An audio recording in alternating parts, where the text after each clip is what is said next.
Hello YouTube, Dogfoot9 here, and welcome to a FIFA 13 Ultimate Team player review. I know we're coming to the end of FIFA 13, so I'm going to try and get through these last couple of players I've still got to review.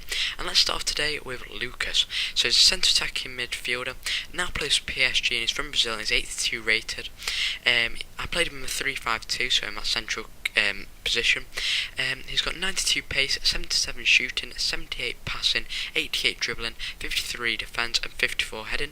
His key stats are his 94 acceleration, his 94 agility, his 91 sprint speed. Obviously those three are really important to him.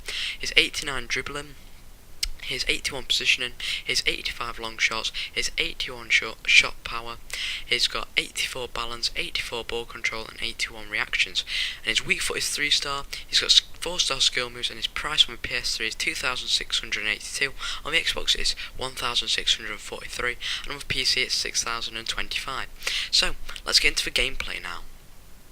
So onto the gameplay section of the video, and let's start off with Lucas's main good things and what I'm going to talk about why he's a bit of a disappointment for me.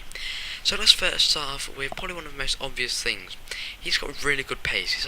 He's got great pace. 92 pace for a cam is really good. Normally have to move down a striker to play that position, but he's one of the fastest players on the game and he's already in that central attacking mid position. He's got some informs on the wings, but they don't stand out as much because there's quite a few good pacey wingers who are probably better than him due to their like 3-star skill, well, more than 3-star weak foot and stuff like that. But anyway, let's talk about Lucas. He's got really good pace, obviously. Agility is really good, and that also mixes well with his dribbling. Pace and dribbling are two things which really go well together. And there's one thing which doesn't go well with pace and dribbling, which I'm going to talk about in a minute. But he's got really good position as well. His positioning is absolutely brilliant. He's got, well, as you saw from the beginning, he's got really good position, and that also helps with pace. If you've got really good pace, sometimes you don't need that good positioning, but Lucas's position with that pace is just another really good combination. Now, one thing which doesn't work well with pace and dribbling together is sometimes your long shots, and especially when you've got such high dribbling and such high pace, because if the ball is so close to your feet and you catch up with the ball so quickly, when you want to take a shot, it always seems like the player's on top of the ball, and they just can't get it right. The long shot just can't beat the keeper. That seems to be the problem with Lucas.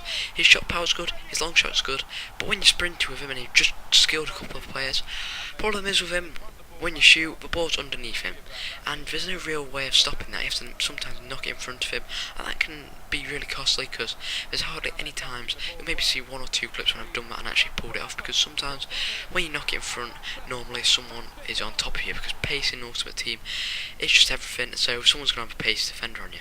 So what you've got to do with Lucas is you've got to like skill around players, but one problem is he's only got 3-star weak foot, so people can guess where you're going to be shooting with him.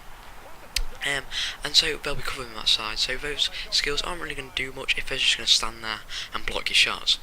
Also, he has got pretty poor heading, 54 heading on his cards, so I don't really expect much. I did actually score a header with him, but every other time it was just terrible. I had to like try and volley it or something like that, because he's got such poor heading.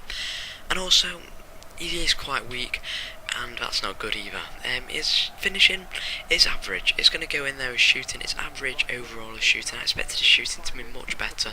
I wished it was much better because I'd probably put him higher, much higher than his overall rating. But with just like good pace and dribbling and well, alright passing, then he isn't really going to be one of the best cams that you want, and unless you want to skill it all the way into the back of the net, then he's not going to be the cam for you. But anyway, let's get onto a player rating now, and Lucas I'm going to be giving a 7.2 out of 10. So unfortunately he's at the bottom of the leaderboard. Now, one thing which I've been missing out for the last couple of, well, for ages now, is Inform Cuadrado. I actually knocked him off the leaderboard. I don't know how I managed it, but I forgot about him for like, I think it's been 10 episodes or ever since I put him on, and I've forgot him for ages now, so sorry about that for you guys. If you want to go back and check his video on him, go back and check his. And also I've got playlists for this and the Arsenal career modes, so make sure you check them out. But anyway, the reasons why Lucas is good: he's got good dribbling, great pace and good positioning, but everything else seems to be average except for him being weak. His average shooting, his poor heading all seems to be really below par, and that's probably because he just doesn't seem like a player which goes well together. It doesn't seem to gel, all the stats don't seem to work well together, and that's a very rare case, but it's quite unfortunate when it does happen. So anyway guys, if you have enjoyed this video, please leave a like, also subscribe for more FIFA 13 videos, and until next time, I'll see you guys later. Bye.